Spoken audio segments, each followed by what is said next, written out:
अयोध्या में कोरोना संक्रमण के इस दौर में ऑक्सीजन के महत्व व प्रदूषण मुक्त परिवेश की आवश्यकता से सभी को अवगत कराया। वायु प्रदूषण दूर करने के लिए पौधरोपण अति आवश्यक है। आज गुरुवार के दिन वट सावित्री व्रत के अवसर पर सुहागिनों ने संकल्प लेते हुए बरगद का पौधा रोपण किया। जिले की महिलाओं ने अनोखी मिसाल दी है। वट सावित्री व्रत के दौरान महिलाओं ने एक एक बरगद का पौधा रोपित किया। वहीं एक सुहागन महिला ने अपने आवास पर बरगद का पौधा रोपित कर वट सावित्री की पूजा की। इस मुहिम में समाज का हर वर्ग शामिल रहा।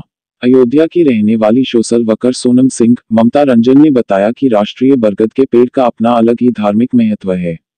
ज्येष्ठ मास की अमावस्या को महिलाएं वट सावित्री पूजन करते हैं। बरगद के वृक्ष की संख्या धीरे धीरे कम होती जा रही है। कस्बाई नगरों के साथ साथ गांव में भी इक्का दुक्का वृक्ष ही बचे हैं। ऐसे में प्रचुर मात्रा में ऑक्सीजन के लिए हमें बरगद का पौधरोपण करना चाहिए। बरगद प्राकृतिक ऑक्सीजन का खजाना है। उन्होंने कहा कि वृक्ष हमारे लिए अमूल्य धरोहर हैं। बरगद का पेड़ रोपित करने के साथ ही दूसरी महिलाओं को भी रोपित करने के लिए प्रेरित करूंगी। कोरोना काल में ऑक्सीजन के संकट ने वृक्षों का महत्व हम सबको बता दिया है। इसलिए वृक्ष लगाना हम सबके लिए बहुत जरूरी है। उन्होंने कहा, प्राणवायु देने वाला बरगद हम सबके जीवन के लिए महत्वपूर्ण है। इस मुहिम में हर किसी को आगे आना चाहिए। ये ऐसा है कि जो बरगद का पेड़ होता है और साइंटिफिक दृष्टि से अगर देखा जाए तो ये भरपूर मात्रा में ऑक्सीजन देता है।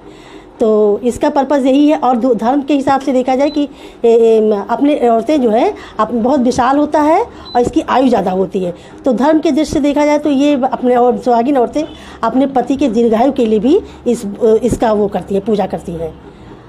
कोरोना काल में जिस तरह से तमाम मौतें हुई हैं ऑक्सीजन के अभाव में, तो इसमें आपने क्या किया?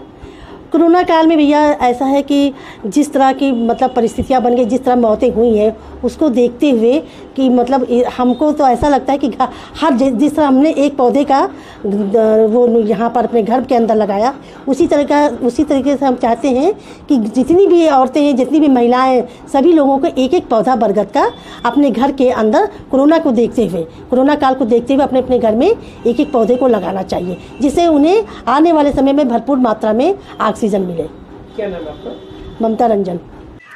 सबसे पहले तो आज वट सावित्री के इस पावन अवसर पर हम सभी महिलाओं को, सभी सुहागिन महिलाओं को अपनी तरफ से ढेर सारी शुभकामनाएं देते हैं। और दूसरी बात, ये जो कोविड महामारी है, इसके चलते हुए हमारे देश को बहुत सी परेशानियां झेलनी पड़ रही हैं। इसी वजह से आज हमने इस पावन अवसर पर हम महिलाओं ने एक प्रेरणा उठाई है कि हम वृक्ष रोपण करेंगे, ताकि जो ये पोल्यूशन है ये ख़त्म हो जाए और कोविड से हमें छुटकारा मिले। कोविड के चलते हुए ना जाने कितने लोगों ने मतलब बहुत ही ज़्यादा दुख और बहुत ही ज़्यादा परेशानियां झेली हैं। तो इस वजह से हम सारी महिलाओं को ये मैसेज देना चाहते हैं कि अगर हम एक एक वृक्ष अपने घर के सामने अगल बगल लगाएं, एक ही वृक्ष से हमारा बहुत ही फ़ायदा होगा और हमारे लिए बहुत अच्छा होगा। हमारे देश से पोल्यूशन ख़त्म हो जाएगा और हमारे यहाँ ऑक्सीजन की कमी नहीं होगी। हम लोगों को इतनी तकलीफ़ें नहीं झेलनी पड़ेंगी, शुद्ध वायु मिलेगी सभी को। तो इस वजह से वृक्ष ज़रूर लगाएं। वृक्ष लगाना बहुत ही आवश्यक है। क्या नाम है? सोनम सिंह।